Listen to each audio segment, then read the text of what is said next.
तो बच्चों आज का अपना टॉपिक है मोशन इन वन डायमेंशन। तो सबसे पहले मैं आपको सिखाता हूँ, मैकेनिक्स में दो टाइप के मोशन मेनली हम लोग पढ़ते हैं, motion in one dimension and motion in two dimension. तो द पॉइंट इज दैट कि मोशन इन वन डायमेंशन कब हम समझेंगे, कौन सा टाइप का मोशन इन वन डायमेंशन में आता है और किस टाइप का मोशन इन टू डायमेंशन में आता है, राइट। तो वेरी फर्स्ट हमें पता है, अगर मैं डायमेंशन की बात करूं तो आपको कोऑर्डिनेट एक्सिस के बारे में पता होगा।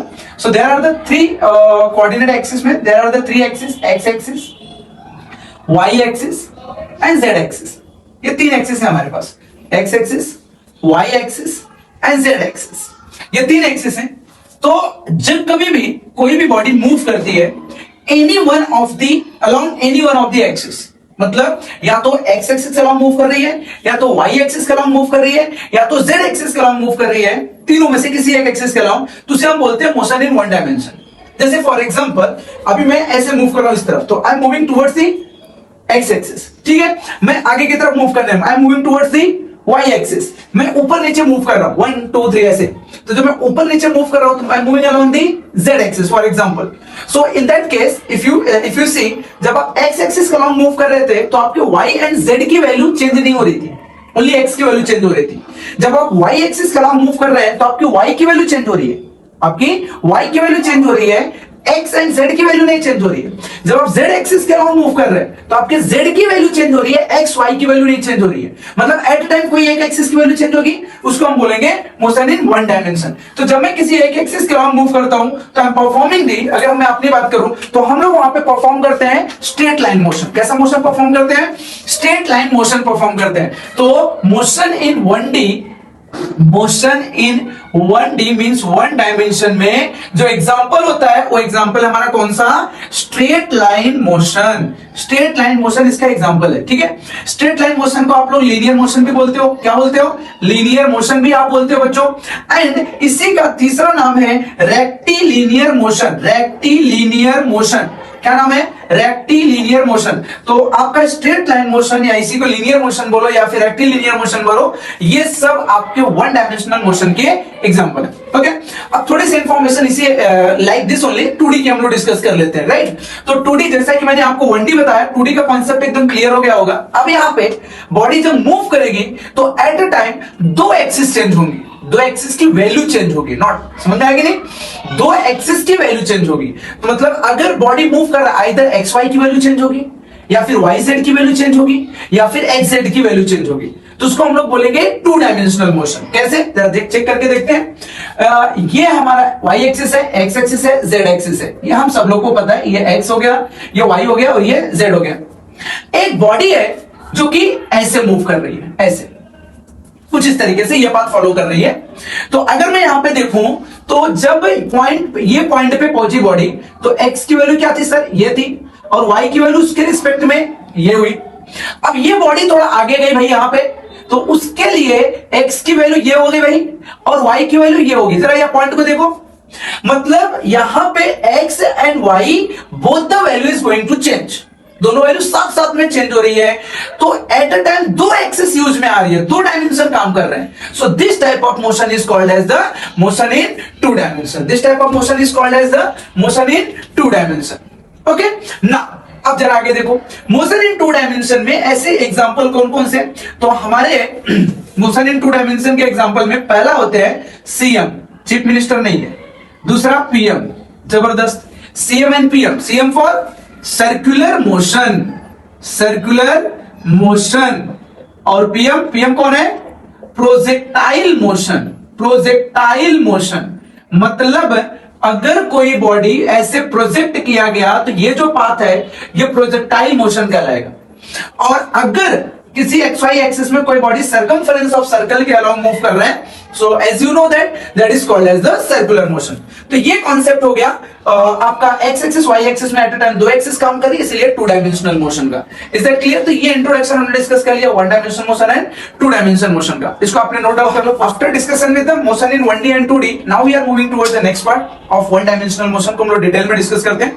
तो वन डायमेंशनल मोशन में बच्चों जो टॉपिक आपको अंडरस्टैंड करना है, बेसिक इन्फॉर्मेशन हम लोग फटाफट अंडरस्टैंड करते जरा इधर। वेरी फर्स्ट आपको पता होना चाहिए डिफरेंस बिटवीन या रिलेशन बिटवीन या फिर concept of distance and displacement. Distance and displacement okay, distance and displacement अगर मैं आपसे डिस्कस करूं, उससे पहले मैं आपसे डिस्कस करूंगा रेस्ट एंड मोशन। क्या डिस्कस करूंगा? Rest and motion. तो जब मैं रेस्ट की बात करता हूं तो रेस्ट कंडीशन क्या होगी बॉडी की? बॉडी की रेस्ट कंडीशन क्या बोलेंगे? क्या बोलेंगे? When body position is same with respect to time. मतलब बॉडी की पोजीशन टाइम के रिस्पेक्ट में अगर सेम है, चेंज नहीं हो रही है, टाइम तो बढ़ रहा है लेकिन पोजीशन उसकी चेंज नहीं हो रहा है, तो उसको हम लोग क्या बोल देंगे? रेस्ट। ठीक है, तो सेकंड है मोशन। सेकंड क्या है बेटा? मोशन। रेस्ट के बाद मोशन। इसको कैसे डिफाइन करेंगे? When a position of a body changes with respect to time. Again repeating, when a position of a body changes with respect to time, that is called as the motion. For example, अभी यहां से time 0 था, time बढ़ना start हुआ, मेरी position भी अपने आप टाइम के अकॉर्डिंग आगे की तरफ जा रही है। इसका मतलब क्या हुआ? मेरी बॉडी किसमें है भाई? रेस्ट पे है कि मोशन में? हमारी बॉडी मोशन में, राइट? टाइम इंक्रीज हो रहा है लेकिन मैं अभी भी उसी पोजीशन पे हूं, मैंने अपना मूवमेंट नहीं किया है, मैं अपनी पोजीशन को चेंज नहीं किया हूं, I M at the rest position. Rest and motion अगर आपको समझ में आ गया तो जरा डिस्टेंस एंड डिस्प्लेसमेंट की डिस्कस करते हैं। डिस्टेंस क्या बोला जाता है? डिस्टेंस का स्टेटमेंट होता है द एक्चुअल पाथ कवर्ड। क्या बोल रहा हूं मैं? एक्चुअल पाथ कवर्ड की अगर मैं बात करूं, एक्चुअल पाथ कवर्ड जो होता है उसको बोला जाता है डिस्टेंस। जैसे मैं पॉइंट ये ए है, ये पॉइंट बी है। फॉर एग्जांपल, ये मेरा घर है, ये स्कूल है, बराबर है? ये आपका घर है, स्कूल है। घर से स्कूल जाने का जो रास्ता है कुछ इस तरीके से, घर से स्कूल जाने का जो रास्ता है कुछ इस तरीके से। तो भाई अगर मुझे यहां से यहां जाना है तो ये पूरे पाथ को फॉलो करना पड़ेगा। ये पूरे पाथ की पाथ लेंथ जो होगी वही डिस्टेंस कहलाएगी। क्या कहलाएगी? Distance, the path length of the given journey, मतलब जो आपको रास्ता दिया गया। डिस्प्लेसमेंट क्या होता है? डिस्प्लेसमेंट होता है shortest path length. Shortest path length का मतलब क्या हुआ? आपका ये घर वही है और ये तुम्हारा स्कूल वही है, इसका शॉर्टेस्ट पाथ क्या होगा भाई? एक काम करो, आप स्ट्रेट चले जाओ, सीधा बिल्डिंग जो भी आ रही बीच में तोड़ते तोड़ते सीधा पहुंच जाओ वहां पे। तो क्या हो गया भाई? Shortest path. इसी को तो बोलते हैं इनिशियल एंड फाइनल के बीच की स्मॉलेस्ट डिस्टेंस। तो उसको हम लोग स्ट्रेट लाइन डिस्टेंस भी बोला जाता है डिस्प्लेसमेंट को। तो ये जो शॉर्टेस्ट पाथ है ये तुम्हारी डिस्प्लेसमेंट कहलाएगी, बराबर है? ये तुम्हारा देखो, ये तुम्हारा एक्चुअल पाथ था, इस एक्चुअल पाथ को हम लोग डिस्टेंस बोलेंगे एंड जो शॉर्टेस्ट पाथ होगा उसको डिस्प्लेसमेंट बोलेंगे। पहला पॉइंट हो गया। सेकंड पॉइंट, डिस्टेंस होता है, it is a scalar quantity. Distance कौन सी क्वांटिटी है? ये तुम्हारी स्केलर क्वांटिटी है। समझ में आ रहा है कि नहीं बात? Displacement is the vector quantity. Displacement कौन सी क्वांटिटी है? डिस्प्लेसमेंट वेक्टर क्वांटिटी है। छोटी छोटी बातें सब याद होनी चाहिए। डिस्टेंस की अगर मैं आपसे बात करूं, डिस्टेंस जो होगा ये तुम्हारा पॉजिटिव भी हो सकता है, जीरो भी हो सकता है, नेगेटिव नहीं हो सकता है। यहां पे डिस्टेंस जो होगा ये या तो पॉजिटिव होगा या तो जीरो होगा। अरे भाई तुम अगर चल रहे हो, कुछ डिस्टेंस कवर करोगे तो पॉजिटिव में कवर करोगे ना, बोलो हाँ या ना? या तो आप उसी पोजीशन पे हो, टाइम बीत रहा है तो डिस्टेंस तुम्हारा जीरो ही है, कुछ डिस्टेंस कवर ही नहीं हुई है। तो दो ही चीजें आप होती है, या तो पॉजिटिव होगा या तो जीरो होगा। लेकिन जब मैं डिस्प्लेसमेंट की बात करूंगा आपसे, तो डिस्प्लेसमेंट के केस में ये पॉजिटिव भी हो सकता है, ये जीरो भी हो सकता है, और साथ साथ में मौका आने पर ये नेगेटिव भी बन जाएगा। बातें पकड़ में आ रही है नहीं आ रही है? ये तीनों में यही, दोनों में यही रिलेशन है, सबसे बड़ा रिलेशन। ये पॉजिटिव जीरो हो सकता है, ये पॉजिटिव जीरो है, नेगेटिव भी हो सकता है। बहुत अच्छी बात। अब जरा आगे की कहानी हम लोग डिस्कस करते हैं, डिस्टेंस है डिस्प्लेसमेंट के बारे में। जो डिस्टेंस और डिस्प्लेसमेंट का रिलेशन अगर मैं आपसे बोलूं, तो जो डिस्टेंस होता है मेरे बच्चों, डिस्टेंस ये हमेशा या तो ग्रेटर होगा या तो इक्वल होगा। किससे भाई? डिस्प्लेसमेंट से। किससे भाई? डिस्प्लेसमेंट से। क्या मेरी बात आपको समझ में आ रही है? जोर से बोलो, जय माता दी, बराबर ना? So distance will be either greater than और इक्वल टू डिस्प्लेसमेंट। ये कॉन्सेप्ट आपको एकदम अच्छे से पता होना चाहिए। बातें क्लियर है? इसके एग्जांपल लेते हैं। सबसे पहले इसको लिख लो। ओके बच्चों, तो अभी हमने डिस्कस किया distance and displacement. Distance is always greater than हो सकता है इक्वल टू द डिस्प्लेसमेंट। तो एक बार जरा चेक कर लेते हैं इसको हम लोग, ठीक है? जैसे फॉर एग्जांपल ये पॉइंट ए है और ये पॉइंट बी है, हमें ए से बी पे जाना है। तो there is a path where straight line path only, और कोई दूसरा पाथ नहीं है। तो अगर ये स्ट्रेट लाइन पाथ है तो एक बार बताओ, ये शॉर्टेस्ट डिस्टेंस भी यही है और ये एक्चुअल पाथ लेंथ भी यही है। सो ऐसे केस में डिस्टेंस और डिस्प्लेसमेंट दोनों इक्वल होंगे, डिस्टेंस एंड डिस्प्लेसमेंट दोनों इक्वल होंगे। तो हम लिख देंगे यहाँ पे distance is equal to the displacement. बात इतना क्लियर हो गई? और जरा अगला पॉइंट देखो, ये पॉइंट ए है, ये पॉइंट बी है। अब ये केस में क्या हो रहा है? ये केस में क्या हो रहा है, स्ट्रेट लाइन पाथ है ओनली, ध्यान से देखना, पॉइंट ए से बी पे गया और बी से सी पे आ गया। क्या बोला, फिर से देखो, पॉइंट ए से बी पे गया और बी से सी पे आया। सर आपने बोला कि स्ट्रेट लाइन पाथ अगर कवर करेगा तो वहां पे डिस्टेंस और डिस्प्लेसमेंट इक्वल होगी, क्या सही बात है? वो कंडीशन है कि अगर डिस्टेंस और डिस्प्लेसमेंट दोनों का इनिशियल और फाइनल पॉइंट सेम होगा देन ओनली ये इक्वल होगा।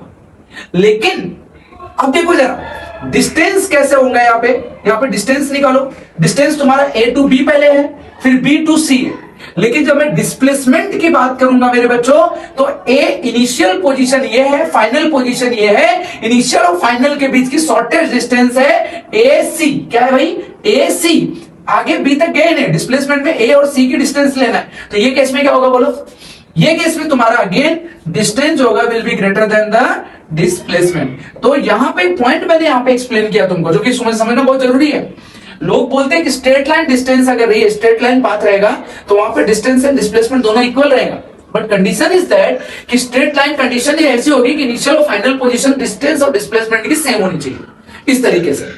ओके, लेकिन जब मैं बात करूंगा ऐसी straight line distance, point A से बी गया और बी से सी आया, तो इस केस में क्या होगा, डिस्टेंस ज्यादा हो जाएगा, डिस्प्लेसमेंट कम हो जाएगा। एकदम क्लियर हो गया रहेगा। अगला पॉइंट क्या है भाई, ये पॉइंट ए है और ये पॉइंट बी है। अब अगर स्ट्रेट लाइन नहीं है, जैसे कभी हमने इनिशियल में डेफिनेशन के टाइम पे देखा था, तो ये जो पाथ है ऑब्वियसली ये ग्रेटर होगा और शॉर्टेस्ट पाथ स्ट्रेट लाइन कम होगा। So again here your distance will be greater than displacement. ये बात समझ में आ गई एकदम अच्छे से। तो डिस्प्लेसमेंट में दो बातें याद रखनी है। डिस्प्लेसमेंट पहली बात तो वेक्टर क्वांटिटी है, तो इनिशियल एंड फाइनल पोजीशन बच्चों बहुत जरूरी है। इनिशियल एंड फाइनल पोजीशन बहुत जरूरी है समझना तुमको, क्योंकि इनिशियल और फाइनल के बीच की दूरी ही डिस्प्लेसमेंट कहलाती है। ठीक है, तो ये अगर कॉन्सेप्ट तुमको समझ में आ गया तो जरा क्वेश्चन लेते हैं और उस क्वेश्चन को सॉल्व करते हैं हम लोग। ओके।